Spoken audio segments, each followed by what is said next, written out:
Right, so this isn't a bad fit. It's not perfect, but nothing would be. And also these graphs aren't so perfectly accurate that I would expect it to be a perfect fit. This isn't bad. I've got 1,300 gallons per minute. I've got just a bit more than 140 TDH, which is real close to our 139.4. And I've got an efficiency that isn't perfect, but it's not bad. It's up around 83% efficient, something like that. Not a bad fit, okay? So this pump would work for that situation, okay? How about for our static lift example there? Or static head example, I should say. That was, I think, the first one we did. That was on 139. Or is it? I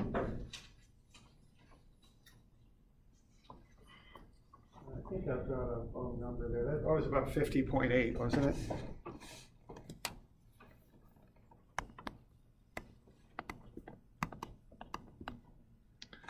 All right. So what's going to happen if you take this pump and plug it into that system? If you want to generate 1,300 gallons per minute through that system, and when you do that, you generate a head of 50.8, what would happen?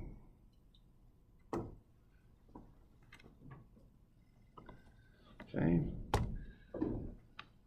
When that pump hits 100 gallons per minute, it's not generating 50.8 feet ahead. It's generating more like 140, okay?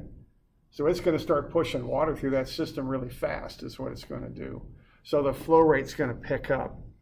And when the flow rate picks up, so will the head. So at some point out here, that pump's going to intersect the curve. And you're going to have what we call a system curve, and we're going to have a pump curve, and they're going to intersect, and that's where that pump's going to run. So this pump is overpowered for that example on 139. At 1,300 gallons per minute, it doesn't want to generate 50 feet ahead. It wants to generate 140 feet. So it's going to push right through that. It's going to generate a lot of extra flow through this system, which we may not want, and which might be more, consume more power. We're off at a lower efficiency point over here. This pump isn't made to do that. Equipment in the system. Yeah, a lot of bad things could happen. You really don't want to oversize pumps. Really, you certainly don't want to undersize them, but generally speaking, you don't want to oversize them either. You get into trouble when you do that, okay? So this is kind of the idea here of pumps. They run on this line. Unless you've got some variable speed drives or something like that, they're just going to run on that line. That's what they're going to do. So if you plug a pump in, it's going to stay on that line. And that may not be the right pump for the job. It might be like using a Corvette to run errands to the grocery store. It's just not made to do that, right? Okay. Kind of the idea.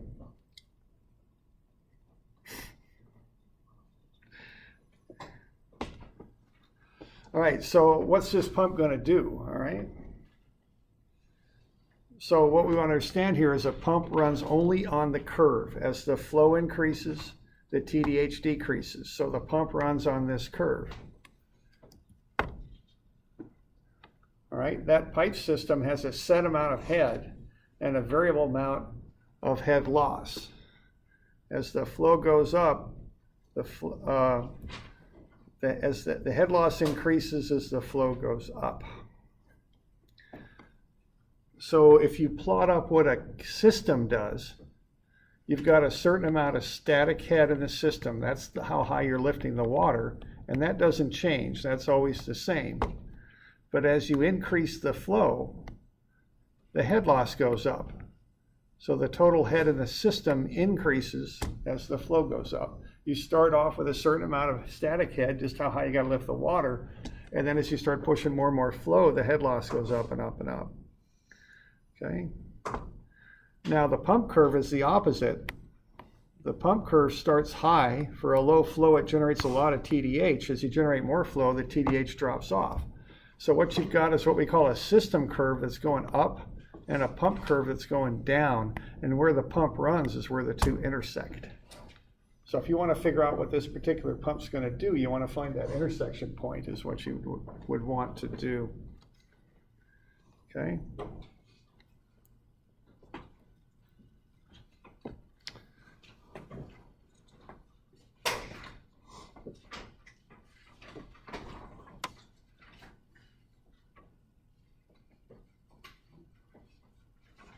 So this is on page 150.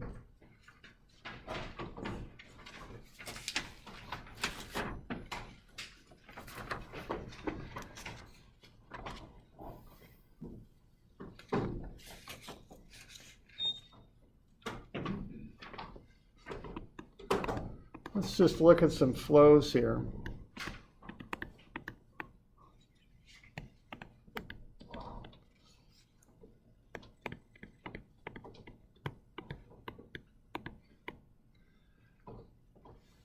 So let's say we've got these different flows that we would move through that system on page 139, okay?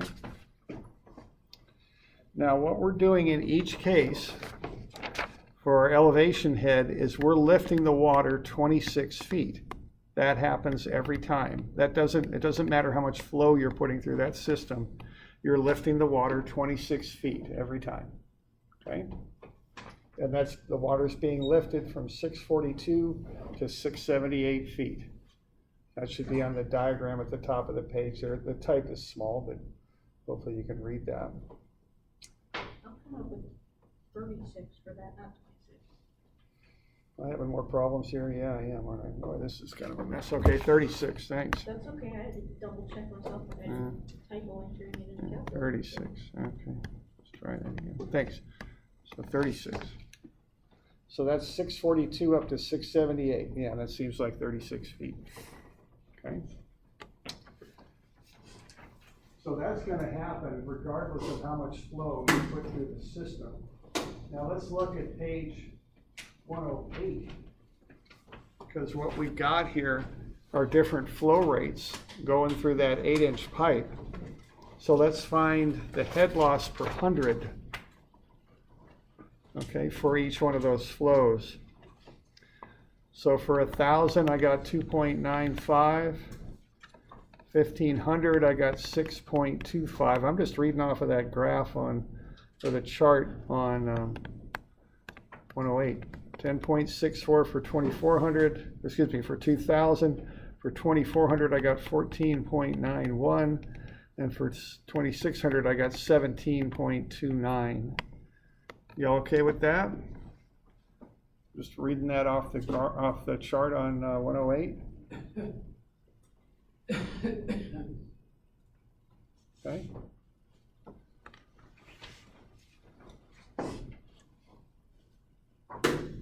Now, what's the equivalent length of the system off of page 139?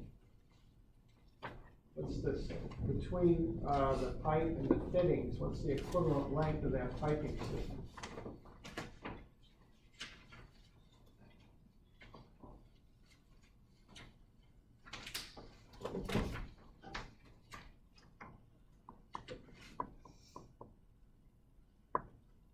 Is it 304.6? Page 139, 304.6? Okay. So what that means is we've got 304.6 equivalent feet of pipe. What that means is we multiply the head loss per 100 by 3.046 100-foot lengths.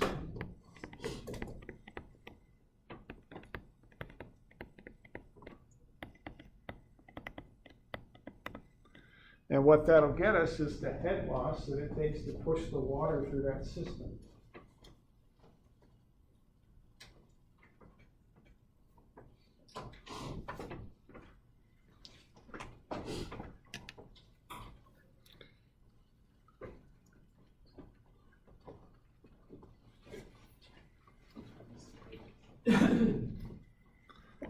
So it's 8.99.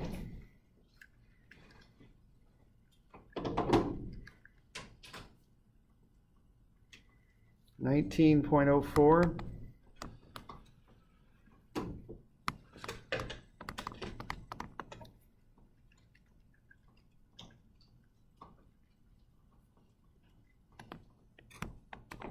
32.41. Yeah.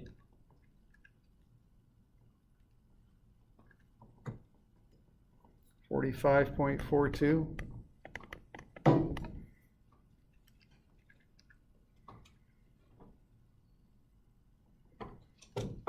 52.67. Okay. So here's the head loss in the system for those different flows.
So what do we have there? We had 1,000. I just lost, crashed that program.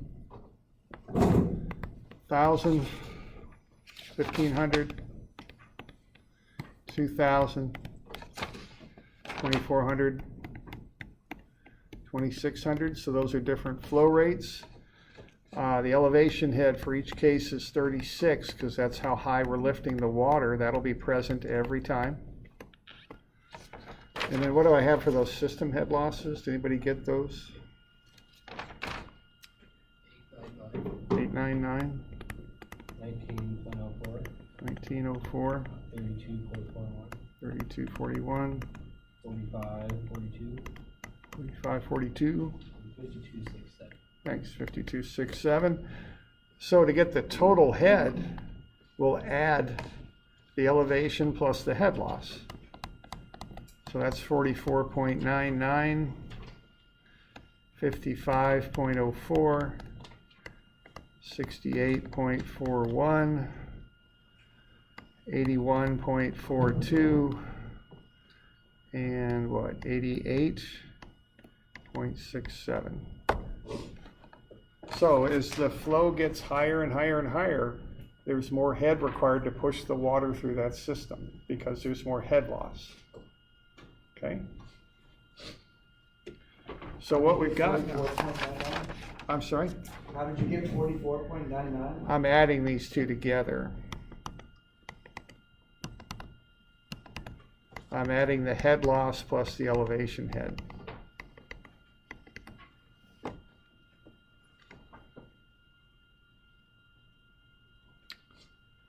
Okay, so that's the total head for the system. Okay. So the idea here is as you push more and more water through the system, the head required to do it goes up and up because you get more head loss. You've got a certain amount of elevation head. You got to lift the water 36 feet, but then the head loss varies as the flow varies. Okay. So what we can do is plot this data up on our pump curve. So at 1,000, we got 44.99. Right about there. At 1,500, we got about 55. About there, roughly. 2,000, we got 68 plus. About there. 2,400, we got 81 plus. About there. 2,600, we got almost 89.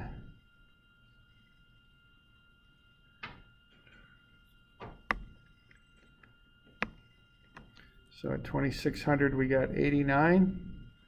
Right in there at 2,400, we had about 81.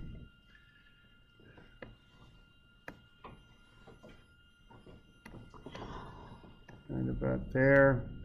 2,000, 68 plus, right about there. So this is what we call the system curve right here.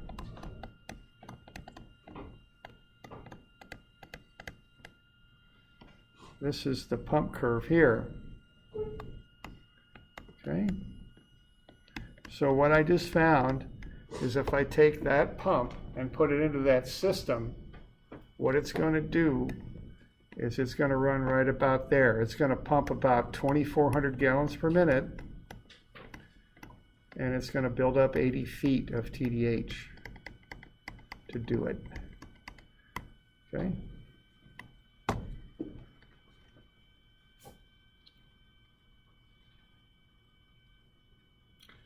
So this pump is not made to run at 1,300 gallons per minute and 50 some feet ahead. It's not meant to do that. It's going to way overdo it.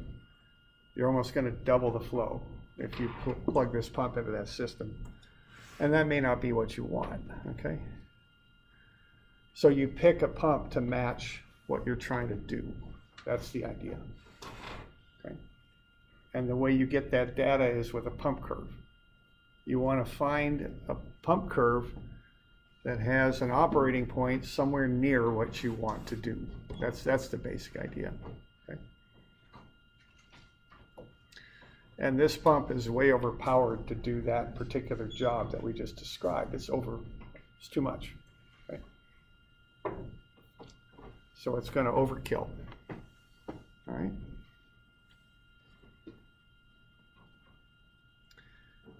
Y'all okay with that? We're good? Okay.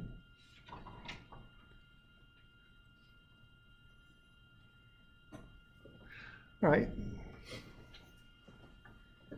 Now, we've got some other things about pumps that we should know, a couple other things, okay? This is a fairly straightforward pump curve I've got on this page, but there's other situations you can get into with pumps, and pump curves can be kind of complicated, you know? The first thing about them is you can put more than one impeller in a given pump. Each impeller then has its own line on the pump curve, okay? So here's a jacuzzi pump that has 4 different impellers on it. And that's page 152. The copy on that isn't the best, so I wrote the pump size or impeller sizes down in the lower right there. So 7 3/4, 7 1/2, 6 and 7 3/8, and 6 7/8. Those are the sizes of the impellers. So they put 4 different impellers on one pump, okay? And you can choose which impeller you want. See, that gets you some variance in what the pump does. So you can pick the impeller you want based on that. Okay, that's also a multi-stage pump. You see the number of bowls affects the efficiency. Okay.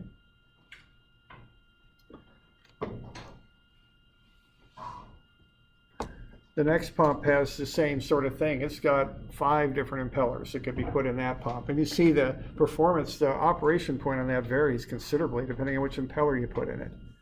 It's a hydronics pump. Okay. That looks like a wastewater pump. See, those efficiencies aren't that great? Okay. So what we're calling out there is the RPM of the pump, and then we've got different impellers we can put in there. Okay.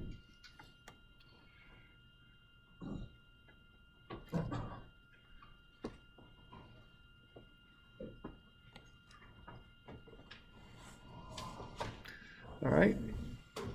Now another thing with pump curves is you have multi-stage pumps. They have more than one stage, which is sometimes referred to as a bowl. If that's the case, you've got to factor the TDH and the horsepower up by the number of bowls, and that can also affect efficiency. Okay. So with more advanced pump curves, you can have more than one impeller, And you also can have multi-stage pumps where you can just add what they call a bowl or a stage or an impeller to the system. Have more than one. Okay.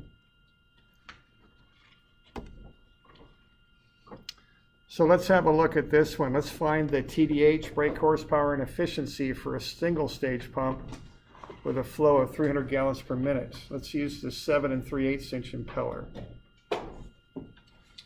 So 300 gallons per minute, what characteristics will we get out of that pump? So I'm on page 152. So find 300 gallons per minute and draw a line straight up to intersect the size of the impeller we're using.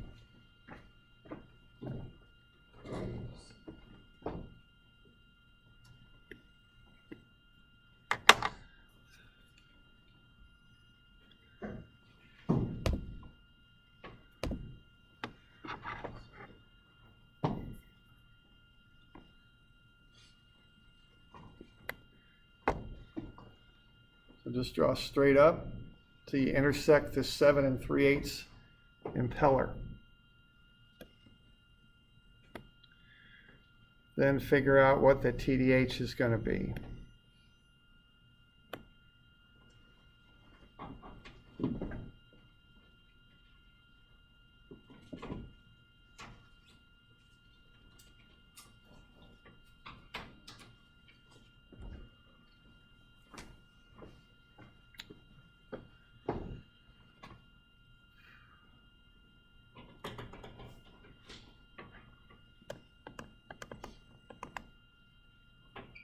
The brake horsepower is on the right. Notice there's 4 brake horsepower lines. Our impeller is the second one up from the bottom for the 4 impeller lines, so you pick the second brake horsepower line up from the bottom. Read that over this way. Okay.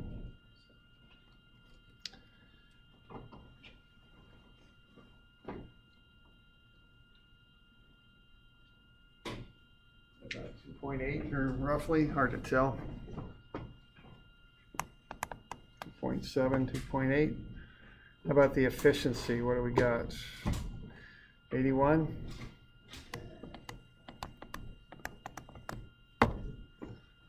Okay.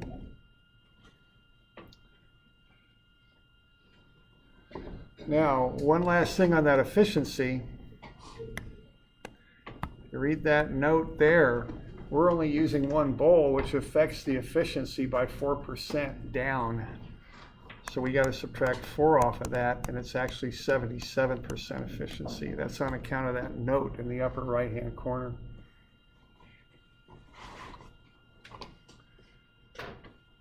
Okay. Y'all okay with that? About 27.5 feet, 2.7 brake horsepower, and about 77% efficiency. Okay. Which is 81, which you read off the chart, but then you read that note. For 1 bowl, you subtract 4 from the efficiency.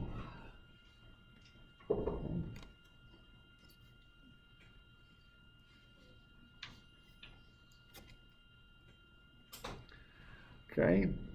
Now let's do the same problem, but let's use a double stage pump.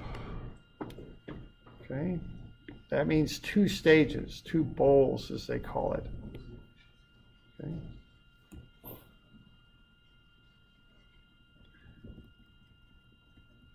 So what I mean there is you've got 2 bowls on the pump, 2 volutes, one after the other. The same flow will move up through volute number 1, go into volute number 2, and then get pushed out. That's the idea. So we've got multiple bowls down there. So that won't affect the flow rate. What it does, it increases the pressure. It increases the head, is what it does. Okay? So if we've got 300 gallons per minute for that, but we've got 2 bowls this time, we take those same readings, but we have to start doubling some of them because we're going to develop twice the pressure. Okay? So we get 27.5 for TDH, but that's for 1 bowl. That's how this thing's set up. So if we've got 2 bowls, we're going to take 27.5 times 2 because that pressure is going to get doubled. As the water comes from bowl number 1 to bowl number 2, it's going to add more pressure. It's not going to change the flow rate, but it doubles the pressure. Now, what do you suppose happens to the horsepower if you double the pressure?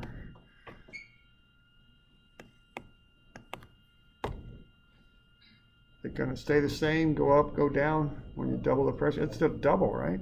You're generating twice as much pressure. You can't do it for free.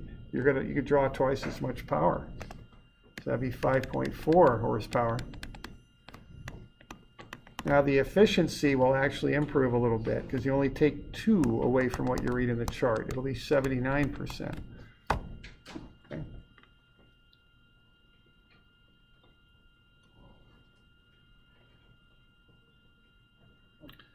So that's how you handle a multi-stage pump. Just understand how they work. A multi-stage pump takes the same flow and moves it from one volute to the next. So that, in this case, with 2 bowls, that'll double the pressure, the head. But when you double the head, you need the energy to do that, so you double the power requirements too. Okay?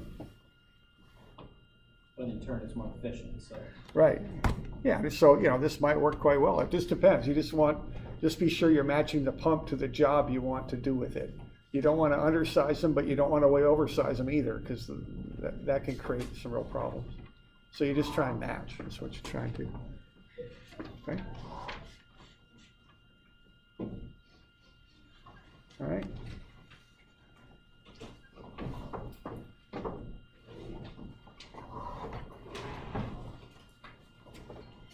All right, now we'll go over these pumps on Friday, but why don't I give you a couple of these pre-pumper ones, you want to be able to do that too.